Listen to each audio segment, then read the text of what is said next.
اگر بعض لوگ جو ہاتھ بازو والی قمیصیں پہنتے ہیں نماز مکروہ ہو جائے، پوری بازو والی قمیص پہنا کریں۔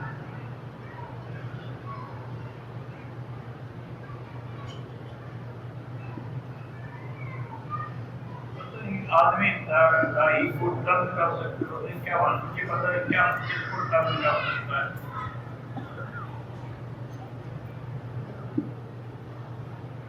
بہرحال ایک عورت لڑکی کو من کرتے ہیں، اس کے گردے میں تکلیف ہے، اللہ شفا دے۔ سنت موقعہ چھوڑنے سے بالکل گناہ ہوتا ہے، اس کا درجہ تو فرض اور واجب کے بعد ہے، اور جب آدمی سنت چھوڑنے کا عادی بن جائے نا پھر وہ فرض بھی چھوڑ دیتا ہے۔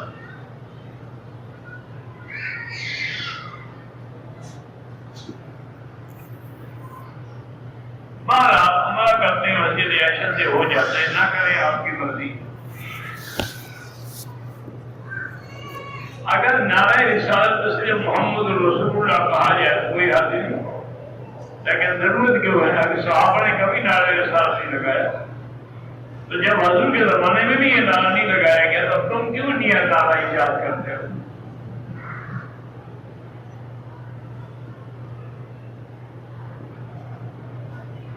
300 مرتبہ ہم سورۃ اخلاص پڑھیں، انشاءاللہ اللہ پاک جنت میں ڈال دیں گے۔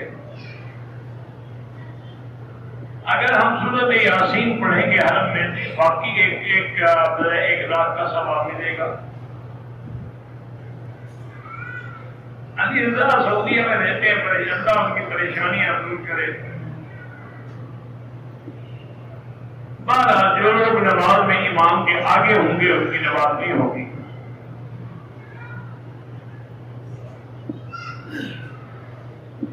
مولانا طیب صاحب پنجپیری جو ہیں بڑے اچھے آدمی ہیں، مواحد لوگ ہیں اور قرآن کی بڑی خدمت کر رہے ہیں، ماشاء اللہ تفسیر میں ان کے یہاں 30-40 ہزار آدمی ہوتا ہے۔